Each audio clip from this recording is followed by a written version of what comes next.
자, 여러분, 오늘은 주제 9 보도록 하겠습니다. 자, 주제 9가 여러분들 그 수행평가 할 때 내용이 너무 많아서 어려웠던 지점이라고 쌤이 알고 있고, 그래서 오늘도 이거는 평소에 쌤이 10분 컷, 15분 컷으로 하지만 조금 길어질 수도 있어요.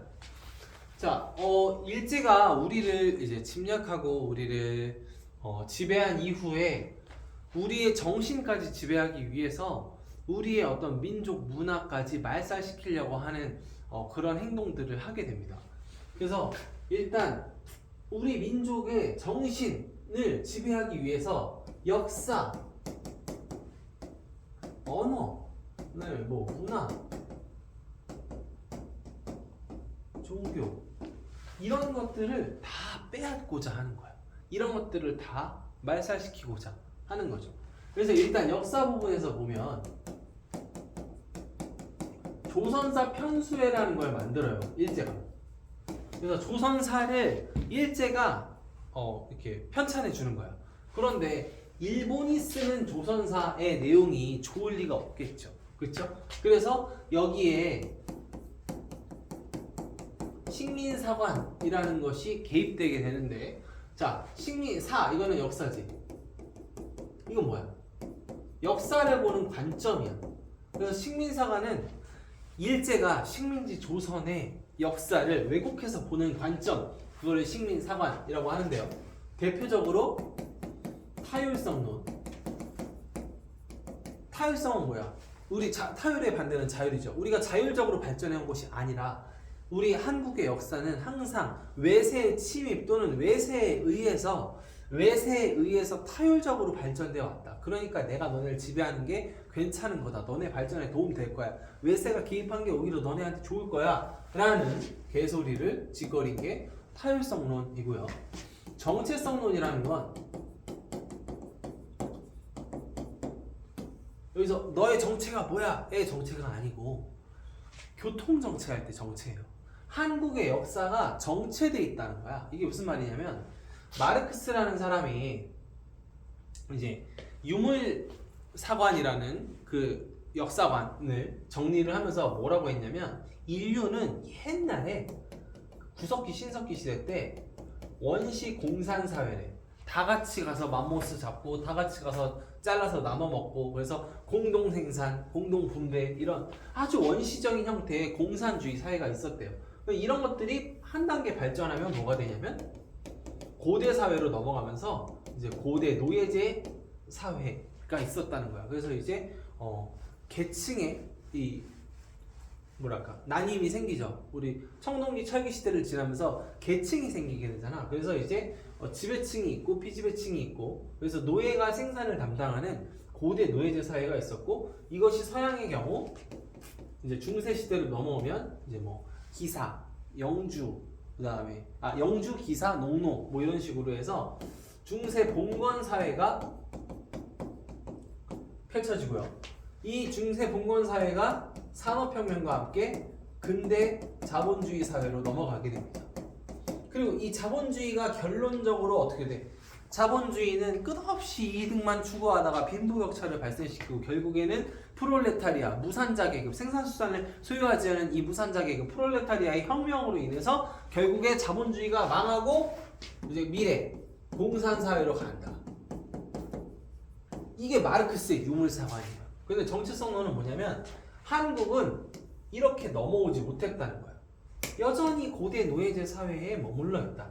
그냥 양반과 노비 이렇게 여기에 머물러 있다. 이게 바로 정체성론이 되겠습니다. 이거를 나중에 누가 까요?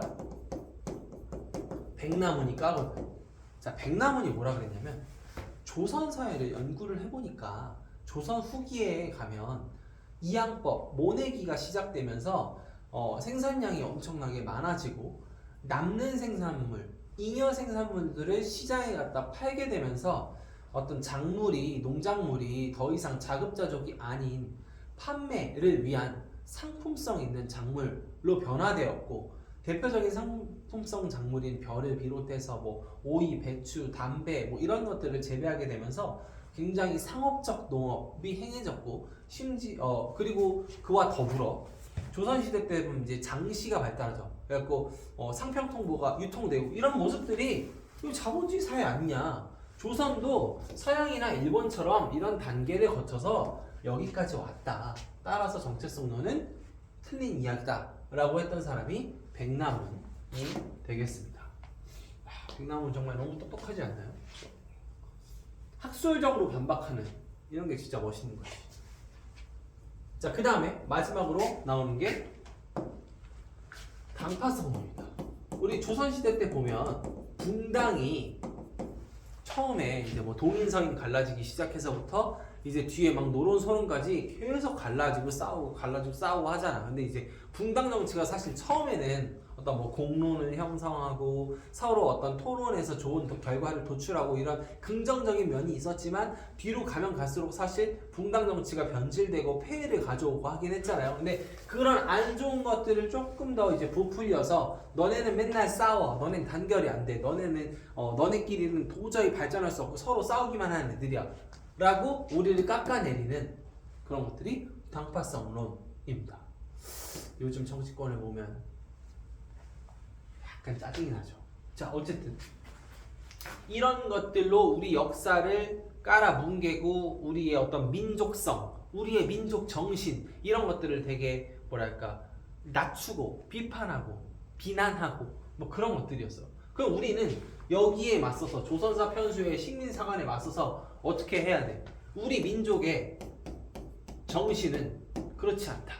우리 민족 괜찮은 민족이야. 우리 민족 이렇게 나쁜 민족, 하등한 민족, 그런 민족 아니야 라고 해야 되잖아. 그래서 우리 민족의 어떤 정체성, 주체성을 강조하는 민족주의 역사학의 흐름이 나오게 됩니다. 그래서 나오는 사람들이 누구예요? 박은식, 신채호 등등이 나오게 되죠.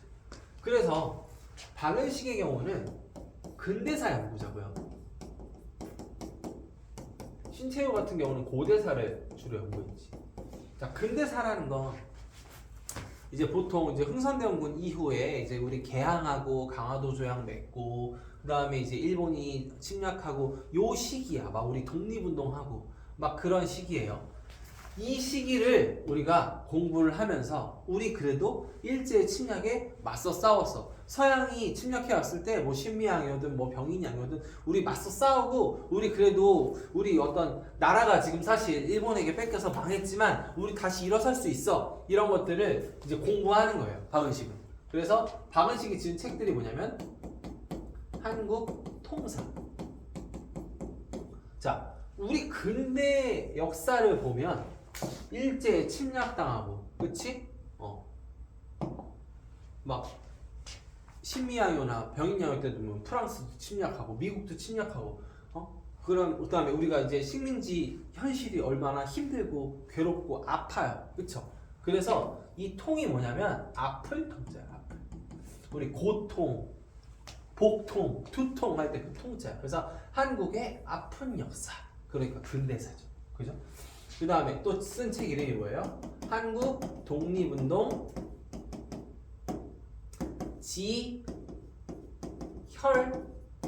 지혈사인데 지는 못멋의란 뜻이야. 혈은 피지. 그래서 한국 독립운동 하면서 우리가 어때요? 뭐 청산리 전투나 뭐 보고동 전투 하면서 우리 피 흘리잖아. 그래서 한국 독립운동의 피해 역사. 그래서 이것도 역시 근대사랑 연결이 되겠습니다. 자, 그 다음에 신채호는요, 조선상고사 이런 책을 썼어. 자, 고대사를 연구하면 우리 민족의 어떤 정신, 우리 이런 걸 강조할 수 있을까요? 강조할 수 있죠. 왜? 조선, 그러니까 고조선이나 고구려를 생각해 보면 중국과 대등하게 맞서고, 그치? 이 만주벌판을 호령하고, 그래도 잘 나갔던, 문화가 찬란했던 우리의 고대를 연구하면서 우리 괜찮았던 나라야. 우리 생각보다 강했던 나라야. 우리 괜찮았어. 라고 정신승리하는 거지. 그래서 여기서 말하는 조선은 이제 고조선 또는 뭐 이전의 조선, 어쨌든 우리 민족을 의미하는 거지.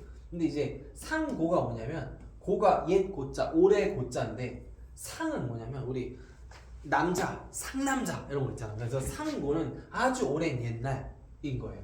그래서 조선상고사라는 책을 쓰기도 하고, 그 다음에 자기가 쓴 연구 논문들을 모아서 조선사 연구 논문, 이제 초라는 건 이제 처음 초자지, 이제 어떤 초록, 그러니까 뭐랄까 초본, 초고 이런 뜻이에요. 그래서 조선사 연구했던 자기의 논문집을 모아서 조선사 연구초라는 책을 쓰기도 했습니다. 자, 그러면 민족주의 역사학이 이게 끝이냐? 그게 아니죠. 그래서 처음 여기 이제 없으니까 쌤이 좀 지우고 쓸게요.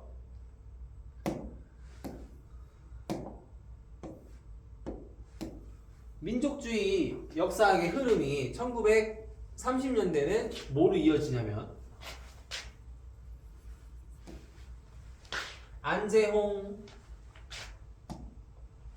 정인보, 안재홍, 문일평 이런 사람들이 조선학 운동을 진행해. 그래서 우리의 어떤 주체성을 강조한 학술 활동인데 대표적인 게 이제 다산 정약용 있죠. 다산 정약용을 이 사람들이 중점적으로 연구해 갖고 정약용들의 막 책을 모아서 여유당 전서 이런 걸 펴내기도 하는데 다산 정약용이 그 이제 조선 시대 때 굉장히 어떤 뭐랄까 이 학술의 폭이 넓었던 사람이거든요. 그래서 정약용을 연구한, 그러니까 조선의 어떤 학술적인 이런 것들을 종합한 사람이 정약용이고, 그 정약용을 연구하면 조선의 어떤 문화를 전체적으로 이해할 수 있을 것이다라는 생각을 바탕으로 한 것 같아. 그래서 우리 조선을 연구하면서 우리 조선인의 주체성을 키우는 그런 역할들을 했던 사람들이 정인보, 안재홍, 문일평 등의 이제 1930년대 민족주의 역사학자들이 되겠습니다. 이 정인보가 강조했던 게 얼이거든. 네, 박은식이 강조했던 게 혼이에요. 그래서 야, 이 얼빠진 녀석아 할 때 얼, 그 다음에 영혼 할 때 혼. 그러니까 이거 둘 다 뭘 의미하냐면 스피릿. 스피릿 이거 빼는 건가? 스피릿. 어쨌든 지금 갑자기 쌤이 좀 스펠링이 좀 헷갈리는데 스피릿. 어쨌든 우리의 정신 이런 걸 강조하는 거야 민족주의 역사학들은. 알겠죠? 자, 민족주의 역사학자들이 있다면 아까 쌤이 잠깐 언급한 이 사람 백남훈 같은 사람은 사회경제사의 창시자로서 조선 사회경제사 이런 책을 썼죠. 아까 얘기했다시피 마르크스의 유물사관 이런 걸 연구해서 조선 역시 잘 발전해왔다. 따라서 조선도 정체돼 있지 않았다라는 어떤 연구를 했던 사람이 백남훈이고요. 또 이제 교과서에 보면 실증주의 역사학도 있어요. 역사를 연구할 때 사실 역사 연구의 가장 기본은 남아있는 역사적 사료를 보고 그 역사적 사료를 해석하고 이런 것들이 역사의 가장 기본이고 가장 정통적인 방법이다라고 주장했던 애들이 실증주의 역사학자들인데 이 사람들은 이제 진단학회라는 학회를 만들어서 진단학회에서 진단학보 이런 것도 발간을 했는데, 이 사람들은 이제 좀 너무 어떤 역사의 어떤 정통적인 방법 이런 걸 연구하다 보면 식민지 현실에서는 사실 좀 거리가 멀 수 있어요. 그러니까 식민지 현실에서는 우리가 어쨌든 막 민족주의 역사처럼 우리 민족 정신 되게 힘드니까 이거를 우리 극복해야 돼, 우리 민족 정신 강조 이렇게 해야 되는데, 얘네들은 야 그렇게 뜬구름 잡고 약간 정신 혼 이런 거 눈에 보이지 않는 거 그런 거 얘기하는 거는 좀 잘못된 건 아니냐, 우리 역사의 본질로 보자. 근데 이제 식민지 현실에서 사실 일제가 다 장악하고 있는 시점에서 우리가 정말 우리 민족에게 도움이 되는 우리 민족의 어떤 진짜 의미 있는 사료들에 대한 접근이 좀 제한될 수 있는 상황에서 이런 것들은 약간 좀 식민지 현실에서 벗어났다고 볼 수 있죠. 그래서 진단학회에 있던 사람들을 욕하는 사람들도 있기는 합니다. 쌤은 여기까지 하고 싶진 않고요. 네.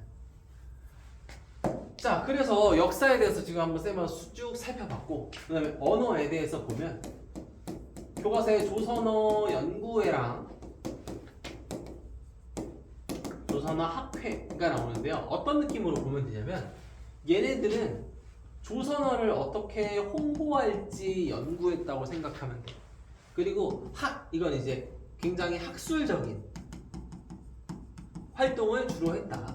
그래서 조선의 연구에는 주로 뭐예요? 뭐 한글날을 만들어서 보급한다든가 처음에는 각야날이라고 불렀었죠. 그 다음에 잡지 한글이라는 걸 간행하고 강습회를 열고 이런 식으로 조선의 연구에는 뭐 이렇게 뭐 한글을 홍보, 보급 이런 거 하는 걸 주로 연구했던 단체라고 여러분 기억하시면 되겠고, 조선어학회 굉장히 학술적이야. 그래서 뭐 외래어 표기법 통일한, 맞춤법 통일한, 또 사전 편찬 작업 이런 거 했던 애들이 조선어학회입니다. 그래서 이제 얘는 1921년이고 얘는 1931년인데 1930년대로 넘어오면 이제 일제가 막 전쟁을 만주사변부터 시작해서 중일전쟁 이렇게 전쟁을 벌이던 시기니까 조선어 학회 때는 사실 활동이 더 조선어 연구회 때보다 어려워. 왜냐? 조선어 연구회 때는 문화통 지식이잖아요. 조금 더 유화 정책일 시기니까 그때는 조금 나았을지 모르겠지만 조선어 학회는 사실 나중 가면 조선어 학회 사건 이런 걸로 해서 이 조선어를 연구하는 것 자체가 굉장히 독립운동의 강력한 독립운동으로 보고 이거를 막 탄압하는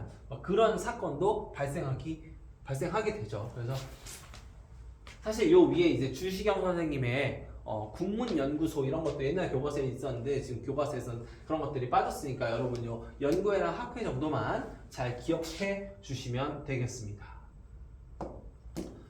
자, 그 다음에 교과서에서는 문화가 저 뒤에 있는데 먼저 하면, 자, 문화에서는 우리가 뭐 있었죠? 뭐 많았는데 뭐 영화도 있고, 영화는 뭐 아리랑, 나온규의 1926년 아리랑, 연극은 유학생들이 중심이 된 토월회, 그 다음에 또 뭐 있었죠? 문화 말고 문학. 그래서 1920년대 사회주의의 유행과 함께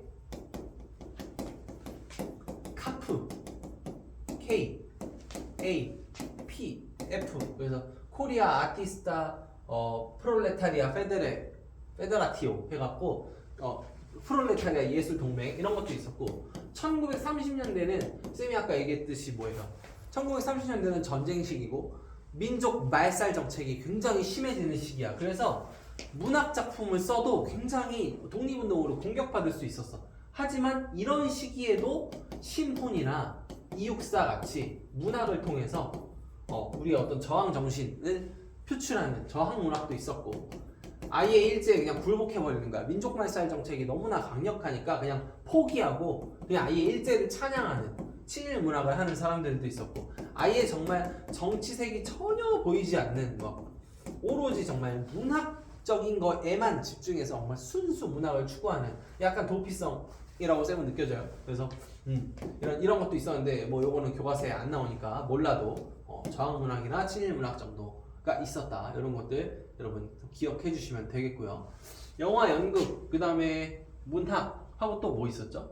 뭐 이제 과학 관련한 뭐 과학조선 뭐 이런 그런 얘기들도 교과서에 있었던 것 같은데 요 정도 기억해 주시면 되겠습니다. 자, 그 다음에 이제 종교의 활동인데, 종교의 활동이 여러분 참 외우기가 어려웠을 것 같아요. 그래서 이 당시에 있었던 종교 쭉 보면 천도교, 이제 동학이 바뀐 거죠. 그래서 천도교 같은 경우에는 뭘 해요? 뭐 개벽, 또 신여성, 또 이런 어떤 잡지들을 만들고 어떤 여성운동, 어린이운동 이런 사회운동에 되게 열심히 했던 종교가 천도교고, 또 천도교는 또 3.1운동에서 중점적인 역할을 하기도 했죠. 그 다음에 이름 비슷한 천주교. 천주교는 이제 항일투쟁, 무장투쟁에 참여했었죠. 그래서 의민단이라는 걸 조직해서 항일 무장투쟁에 앞장섰던 곳이 천주교가 되겠고요.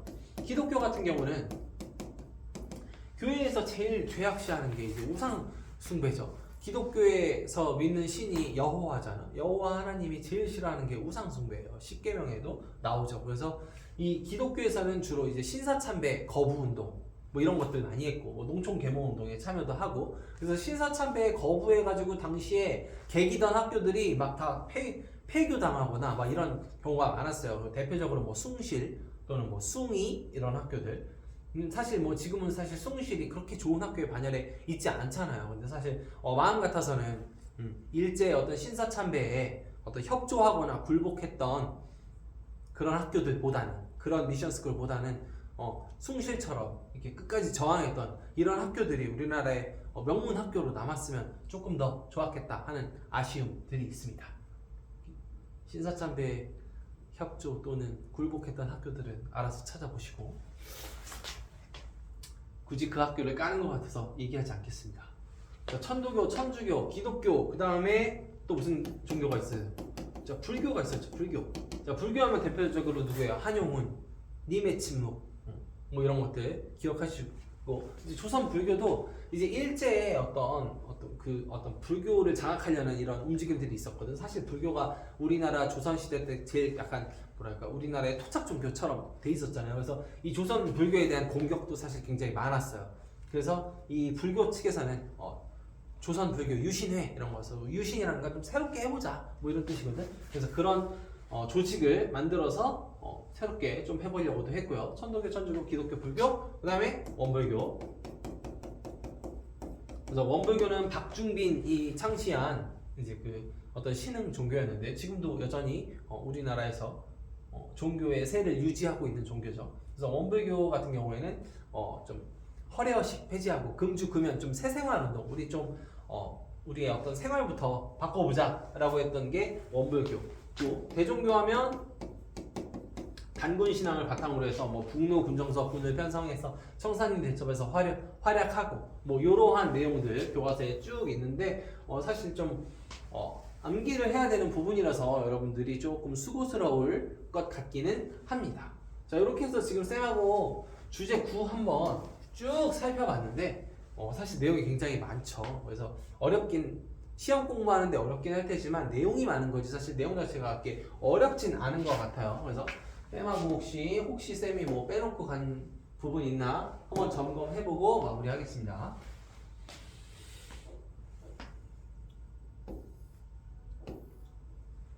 자, 석주명의 이야기도 뭐 읽어보시고 여기 보면 아까 쌤이 설명한 식민사관, 조선사 편수회 이런 이야기들 쌤이 했었고 그 다음에 민족주의 역사학자로서 뭐 박은식, 신채호, 정인보, 안재용, 문예평 이런 이름들 기억해 주시고 백남훈의 사회경제사학 그 다음에 아까 말했던 진단학회 정인보가 강조한 박은식이 강조한 혼 나라는 형이요 역사는 신이다. 그래서 형체는 우리가 잃어버렸지만 정신이라도 남아있으면 괜찮다. 다시 회복할 수 있다. 뭐 이런 이야기. 다음 페이지는 어떻게 넘어가?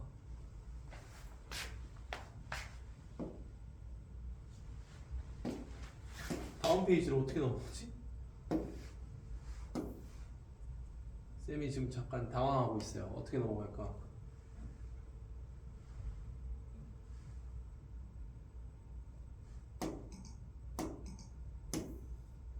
넘어가고 싶은데 방법이 없네? 어떻게 넘어가지?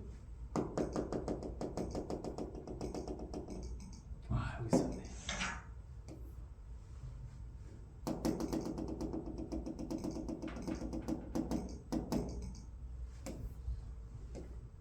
자, 조선어 연구회 봤고 조선어 학회도 봤죠, 쌤하고.